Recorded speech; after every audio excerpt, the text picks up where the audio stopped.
विधि कीन्हा अति आनंद दाशन कह दीन्हा। सब आनंदित भगवान के बाल चरित्र से। एक दिन की बात है, महाराज दशरथ भोजन करने पधारे। राम जी थोड़े बड़े हुए, तो जब भी अवधेश दर्शन करते थे, भोजन करने बैठते थे, तो राम को अपने साथ में लेकर बैठते थे। 2-4 निवाला राम जी खाते थे, उसके बाद पिताजी खाते थे। अक्सर हमारे घर में ये क्रियाएं होती हैं। देखिए, ध्यान दें, जब व्यक्ति दादा बन जाता है, पोता हो जाता है, तो दादा और पोता लगभग एक ही थाली में खाते हैं।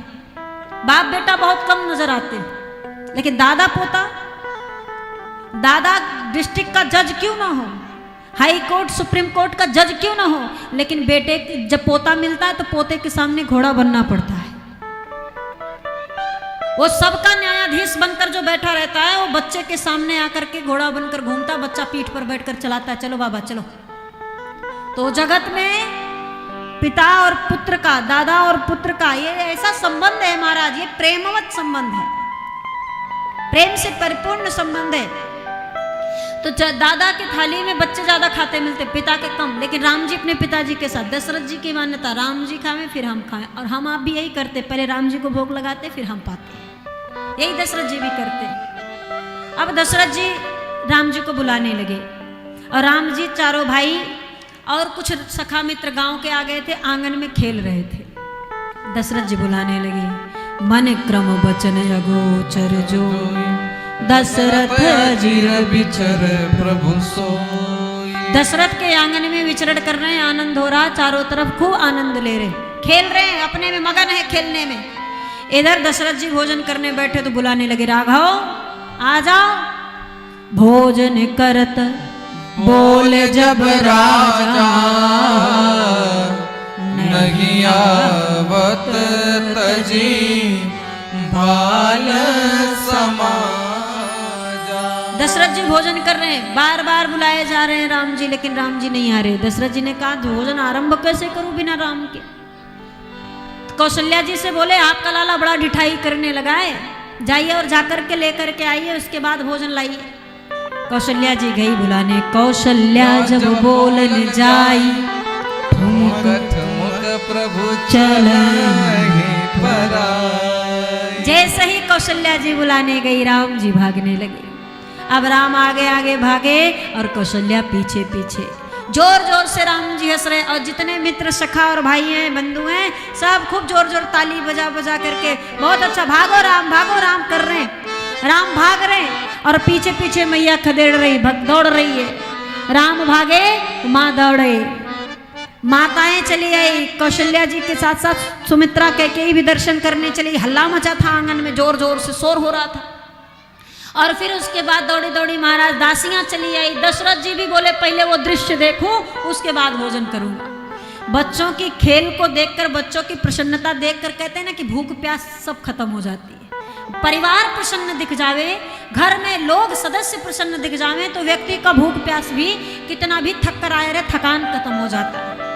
अब वो दृश्य देख रहे हैं। दशरथ जी बोले, भोजन बाद में, पहले चलकर देखेंगे क्या हो रहा आंगन में। और आंगन में कभी खंभों के पीछे भाग रहे हैं, कभी माताओं के पीछे, कभी बाल सखाओं के बीच से। अब कौशल्या जी भोजन के लिए कम पकड़ रही और डांट रही हैं, रुक जा, ठहर जा, बदमाश हो गया, गिर जाएगा, चोट लग जाएगी। सब चाहते हैं राम को पकड़ना, पर कोई पकड़ ना पावे। महाराज मैया कौशल्या खींचे कि बहुत पीटेंगे, रुक जा, लेकिन राम जी किसी के ना सुने, भागते जाएं। अंत में राम पकड़े गए और पकड़कर मैया लाई, दशरथ जी को बोली, जल्दी चलिए। दशरथ जी बैठे, माँ लाकर बैठाई, पकड़ के रखिएगा, बहुत बदमाश हो गया, बड़ा चंचल हो गया, देखो कब से दौड़ा रहा है हमको। अब दशरथ जी गोद में बिठाए, राम को पुचकारे, लाला इतनी बदमाशी नहीं करते, माँ को परेशान नहीं करते। बहुत समझाए, राम जी बोले, बस मौका दो, फिर से भाग लूंगा, आप समझाओ हमको, हम रुकने वाले नहीं। अब इधर उधर ऐसे शांत नहीं बैठे, इधर उधर ताक रहे कि जैसे मौका मिला पिताजी के पास से भागना है। इतने में मैया ने भोजन ला कर रखा, सामने थाल। दशरथ जी उठाकर पवाने लगे, गोद में राम जी बैठे, पवा रहे, खाए जा रहे। दशरथ जी ने 4-5 निवाला जब भगवान को खिलाए, फिर एक निवाला उठाए अपना खाने के लिए, हाथ ऊपर उठा, इधर खाली हुआ। और जैसे खाली हुआ भोजन करत चपल चित इत उतया सरुपाय और भाजी चले तिलकत मुख दधियो दन लपटा। भागे पूरे मुख में लगाए हुए हैं, पूरा जूठनी चावल लगाए हुए हैं, दधी मिराखन लगाए हुए हैं और भगे बड़ी जोरों से। सखा हंसने लगे, देखो सरकार जूठनी लगा के भगे। अरे रास्ते में सब चावल गिराते हुए गए और कागभूषुंड जी उस प्रसादी को पा करके अपना व्रत पूरा करते हैं। इस प्रकार से मेरे रामचंद्र जी अपनी बाल लीलाओं से राजसभा के सभी लोगों को आनंदित कर रहे हैं। माताओं को आनंदित करते हैं, सखाओं को आनंदित करते हैं, मित्रों को आनंदित करते हैं। और धीरे धीरे थोड़े से बड़े हुए राघव हमारे, जब थोड़े से बड़े हुए रामचंद्र जी, कुमारावस्था आया, भगवान का जनेऊ संस्कार हुआ, कर्ण भेदन मुंडन, और उसके बाद पढ़ने के लिए गुरु वशिष्ठ जी के यहाँ भेजा गया। वशिष्ठ जी के यहाँ गए, बड़े मगन रहते थे राम को देखकर वशिष्ठ जी, और सभी रहते हैं। राम को स्पर्श करने का मौका मिलता था वशिष्ठ जी को, छोटे छोटे हाथ राम जी के। वशिष्ठ जी अपने हाथों से उनके हाथों को पकड़कर लिखना सिखाते थे, जो कि वो सब जानते थे, लेकिन इसी बहाने हाथ में हाथ तो रहेगा। भगवान के हाथ को पकड़ के अपने हाथों से, हम सब भी जब छोटे छोटे थे तो माताएं पढ़ना, घर के लोग पढ़ना सिखाते तो लिखना नहीं आता था तो हाथ पकड़ के लिखाया जाता था। और पिटाई भी खूब होती थी महाराज, खूब पिटाई होती थी कि नहीं? हमारी तो हुई है, हम जानते हैं। अब आप अपनी जानो महाराज। हम खा नहीं लिख पाते थे इसलिए बहुत मार खाते थे। का लिखते थे, का से यहाँ तक लिख लेते थे, खा नहीं लिख पाते, उसके लिए माँ बहुत मारती थी। और लिखते रहते इसी हाथ में मारती थी कि जब तक नहीं आ जाएगा तब तक पिटाई होगी महाराज। तो कभी हाथ पकड़ के लिखाया जाता, कभी हाथ छोड़ करके लिख के अब दिखाओ, हमने आपको सिखा दिया। तो ऐसे राम जी के साथ भी कर रहे हैं। तो गुरु जी मारते तो नहीं, लेकिन बड़े स्नेह के साथ हाथ से हाथ पकड़कर राघव का लिखाते हैं, इसलिए कि राघव के हाथ का स्पर्श निरंतर होता रहे। छोटे छोटे राम जी के हाथ सुंदर सुकोमल, हाथों में हाथ पकड़ करके बढ़िया सुंदर लिखाते हैं गुरुदेव भगवान। छोटे छोटे चरण को देख करके बड़े मगन होते हैं। और फिर उसके बाद कभी सोते हुए राम जी को निहारने चले जाते तो सहलाते, सिर को फुचकारते कि देखो इतने छोटे से हैं राघव, हमारे माँ बाप को छोड़कर गुरुकुल में आकर के पढ़ रहे हैं। गुरुकुल की शिक्षा ही ऐसी है महाराज जो जीवन को तपाती है।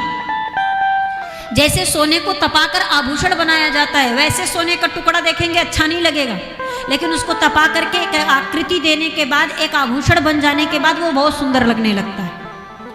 ऐसे ही एक बच्चा का मन जो होता है वो कोरा सोना, कोरा कागज होता है, बिल्कुल सादा, कुछ ना बना हुआ। जब वो गुरुकुल में पढ़ने जाता है तो गुरु के द्वारा उसे तपाया जाता, तपा करके आभूषण में, अर्थात किसी ना किसी क्षेत्र में उसे निकाल दिया जाता। जिसमें वो पढ़ने में तेज है तो पढ़ने में उसे कोई शिक्षा ऐसी दी जाती है कि अच्छे से अच्छे पद को प्राप्त करे। और दूसरी बात, गुरुकुल में प्राप्त की हुई शिक्षा, जो व्यक्ति, जो बालक, जो बच्चा गुरुकुल में जाकर विद्या अध्ययन किया और विद्यार्थी बना, वो संसार के किसी भी जगह पर विफल नहीं हो सकता, कहीं भी जाए। क्योंकि गुरुकुल बहुत कठिन है महाराज, गुरुकुल में पढ़ना बहुत कठिन है। कहते हैं ना थोड़ा सा भोजन विद्यार्थी को खाना चाहिए, तो गुरुकुल में थोड़ा मिलता ही है, ज्यादा मिलेगा नहीं। पेट भरकर खाना नहीं मिलेगा, पेट भरकर खाओगे तो खूब नींद सोओगे। अल्पाहारी होना चाहिए विद्यार्थी को, स्वान निद्रा होनी चाहिए विद्यार्थी का। तो जब खाए नहीं रहोगे तो नींद अपने आप नहीं आएगी महाराज। ये दोनों एक दूसरे से जुड़े।